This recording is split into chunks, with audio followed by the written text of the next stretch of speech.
Boa noite, amigos. Bom, eu queria agradecer. Eu não sei fazer essa parte regimental, que na figura do nosso prefeito, cumprimento a todos. Não sei seguir essa ordem regimental, mas na figura do prefeito, da Amanda, de todo mundo, está todo mundo devidamente cumprimentado. Para quem não me conhece, meu nome é Renan Santos, sou um dos fundadores do Movimento Brasil Livre e gosto de arrumar umas confusões aqui com a galera. E, enfim, tenho que manter certo formalismo aqui na forma de me colocar, mas, enfim, acho que vou trazer aqui uma mensagem muito sobre o que nós devemos fazer, sabe? A gente viu boas iniciativas aqui, oriundas do Executivo, boas iniciativas oriundas do Legislativo. E tudo isso, ou quase tudo, em termos de boas iniciativas no combate ao crime, param, e sempre param, numa legislação, parte dela plasmada na nossa Constituição, que facilita a vida do crime.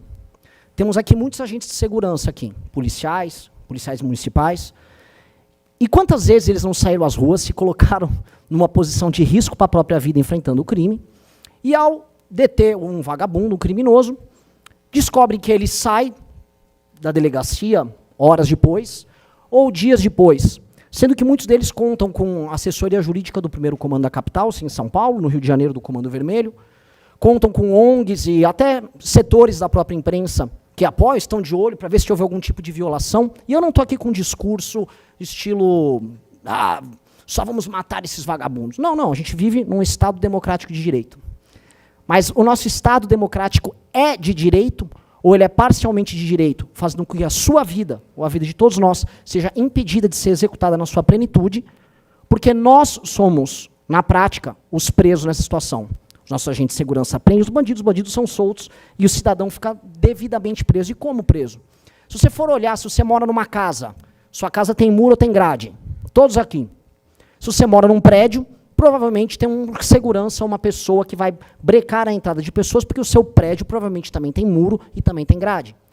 A sua casa provavelmente vai ter, se você mora numa residência, grades nas janelas. E as portas têm que ser minimamente reforçadas. Se você sai de carro, seu carro vai ter um insufilme. Não blindado, porque não somos ricos aqui, mas você, no mínimo, quer que o bandido não veja a bolsa ou o celular. Se você anda com o celular na rua, você tem que esconder ele, porque ele pode ser roubado. Se você olhar e prestar atenção, boa parte do seu dia é determinado pela falta de segurança pública. Boa parte do dia a dia de qualquer pessoa absolutamente comum é determinado por isso. E a gente no Brasil, como a gente tem uma grande capacidade de adaptação, o brasileiro é muito adaptável, a gente se adapta e dá risada disso. Tem algumas pessoas que compram o famoso celular do bandido. Quem aqui não tem um? Guarda um celular velho, se vai ser assaltado, você dá o celular velho para o bandido. Isso se tornou recorrente e a gente naturaliza, porque na ânsia de tentar, talvez, viver uma vida normal, a gente cria simulações de mundo real e vai se adaptando. Ora, eu não quero me adaptar a isso. Quando alguma pessoa vai embora do Brasil, ou vai e visita um país de primeiro, ou visita um país de terceiro mundo como a Argentina, fica chocado, nossa, Buenos Aires a vida é normal. Sim, porque você é tratado como um animal aqui. Você é tratado como um animal acuado. E todas as vezes que a gente vê campanhas de enfrentamento ao crime na imprensa, a palavra que vem é paz. A palavra é sempre paz. Quem lembra da campanha Sou da Paz, 1997? Pombinha, Sou da Paz, vamos desarmar a população. E eu não sou um dos que acha que armar a população vai resolver isso, tá? Não sou, ainda que eu seja favorável ao direito do porte e tal. O ponto é, nós tratamos a questão que é uma guerra sob o prisma de alguém que está buscando paz. E as pessoas que querem guerra conosco, as pessoas que fazem com que todos nós vivamos cercados por trás de grades, aceitamos uma situação de paz. Não, eu quero pacificação. Pois bem, eu acho que a chave dessa discussão de hoje é: cansamos de buscar a paz. É uma mentira que a gente está aqui para buscar a paz. Nós queremos a guerra. Nós precisamos de uma guerra. Nós precisamos prender e matar os líderes das facções criminosas que fazem que nós sejamos eternas vítimas. E às vezes falar isso soa absurdo, eu peço desculpa para as autoridades por falar isso aqui. Mas nós precisamos prender e matar as lideranças do crime organizado. Chega assim, nós perdemos vidas de policiais, e é uma coisa muito esquizofrênica, né? O Estado brasileiro paga as forças de segurança, e ao mesmo tempo paga eventos que cantores e heróis para a juventude cantam músicas tecendo loas a quem mata policiais e forças de segurança. Eventos públicos. Isso acontece em todo o Brasil, e por isso os vereadores aqui presentes, que protocolaram o PL no Tiruan, sabem e estão presentes, alguns rodaram o Brasil inteiro para estar presente aqui. Porque isso acontece o tempo todo. E aí, nós vemos aquelas discussões completamente vazias. Surge, sei lá, uma Tabata Amaral. Precisamos de inteligência. Ora, temos inteligência, o Smart Sampa é inteligência. Mas esses mesmos intelectuais, não, mas veja só, um racismo estrutural no Smart Sampa. Eu vi essa discussão, alguém aqui já deve ter visto também.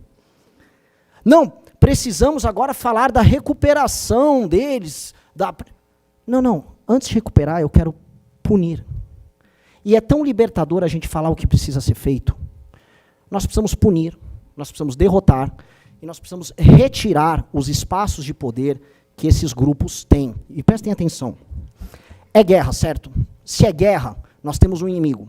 E chega de fingir que o crime organizado não é nosso inimigo. Se é guerra, nós temos um exército, nós temos figuras presentes aqui capazes de enfrentar uma guerra. Mas do que adianta a gente ter uma legislação em que a gente prende e eles são soltos? Mais do que soltos, a gente prende, eles formam uma ONG, vão para Brasília com essa ONG, se reúnem com ministros, se reúnem com deputados, fazem um lobby, produzem um filme, colocam um filme na Netflix, colocam os cantores para cantar para vocês e fazem o que vocês aceitem diariamente, que a sua situação é viver por trás de uma grade segurando um celular com medo de ser roubado, como aquele ciclista que tomou um tiro no meio da barriga por causa de 2 bandidos, eles próprios vinculados ao primeiro comando da capital. A gente não vai naturalizar isso, a gente tem que falar, é guerra. E é guerra, e da presidência da República, aos governos estaduais, aos governos municipais, a gente tem que parar de fingir que não é uma guerra. Porque os nossos adversários, os nossos inimigos, acham que é uma guerra. Eles se preparam para a guerra. Eles têm armas, eles cantam, eles tecem loas às armas, ao arsenal que eles carregam. Eles nos enfrentam nas ruas como se guerra fosse. E nós vamos ficar aqui fazendo pombinho e fingindo que é Sou da Paz? Chega do Sou da Paz, eu não quero paz, eu quero uma guerra. E eu acho que todo mundo aqui, dos vereadores presentes, até as autoridades presentes, que eventualmente, né, por questões, né, a gente sabe a perseguição que as autoridades sofrem ao defender o que precisa ser defendido, todo mundo sabe que é isso. E aí a gente vai ver a DPF das favelas que estava lá rolando no STF, o STF se posicionando de uma maneira, no mínimo, curiosa, sobre o enfrentamento ao Comando Vermelho que atua lá no Rio de Janeiro. E a gente fica pasmo, olhando, tomando medidas paliativas. Nós temos que ter um direcionamento e um caminho. E eu acho que esse caminho da frente, a Amanda está trazendo aqui inúmeras propostas, mas nós como cidadãos, nós como parte da sociedade civil, temos que ter um caminho. Aquele que não tem caminho não sabe para onde vai. Nós precisamos alterar as leis que estão na Constituição que impedem a gente de ter prisões muito duras. O bandido tem que ter muito medo. O cara tem que ter mais medo. O cara tem que ser dissuadido antes de cometer o crime. E ele tem que ter muito mais medo de sair à rua para cometer o crime do que você para andar com um celular velho. Um celular, uma porcaria de um celular, que você paga uma fortuna com impostos caríssimos, para ficar com medo de andar ali na rua, achando que você está ostentando, tendo a porcaria de um aparelho feito na China que ninguém liga, porque o mundo inteiro tem esse aparelho, e você acha que ele é um objeto de desejo, simplesmente que tem um cara, um criminoso, querendo tomar ele de você. E aí pedem para você ficar em paz, buscar a paz, falar como nós vamos recuperar. Eu não quero me preocupar em recuperar ninguém agora. Enquanto tiver alguém solto de uma facção, enquanto uma facção controlar 1 centímetro de território no Brasil, significa que nós estamos perdendo essa guerra. E isso nós temos que propor para nós enquanto geração. Qual é o papel da nossa geração? Aceitar ficar na paz, sendo dominado por esses caras, ou aceitar definitivamente ir para a guerra? Nós temos que ir para a guerra, e é a única coisa que importa. Se tem uma facção que controla um pedaço do território brasileiro, não importa em São Paulo, no Rio, a gente sabe o que está acontecendo no Brasil inteiro, aqui temos representantes do Legislativo do Brasil inteiro. Todo mundo sabe que algum naco do seu estado é controlado pelas facções criminosas. Todo mundo sabe disso. É aberto, é público, é notório. Enquanto nós ficamos fingindo que isso não é um problema, e que nós somos reféns no nosso suposto estado, a gente vai ficar se iludindo, vivendo com aquelas casas, com aquelas grades, com até a barriga para o carro entrar, para o carro caber na garagem, né? Com segurança em prédio, para quem pode, e negando o óbvio. Nós somos um bando de refém. Eu prefiro ser um refém que luta para não ser escravo, do que acordar e correr o risco, como a Amanda está correndo, e declarar guerra a esses caras. Com eles ameaçando você, mandando mensagens de morte, afirmando que você tem que desistir, que vai te matar, que no caso dela, por ser mulher, e as mulheres sempre, aliás, as mulheres que estão aqui presentes são muito corajosas, porque elas sempre sofrem ameaças muito mais duras do que nós homens, mas muito mais duras. E é isso. Ou a gente declara a guerra como ela está declarando, ou a gente vai ficar na fingição. Eu não aguento mais fingir. A gente tá montando, eu não vou fazer propaganda de nada. A gente está montando um partido político de nome e missão simplesmente para isso. Se a gente conseguir cumprir, e se a minha geração, não importa aí sim, o partido político de todos vocês, a orientação política de todos vocês, tá? Ou as afiliações e as afeições político-partidárias de cada um.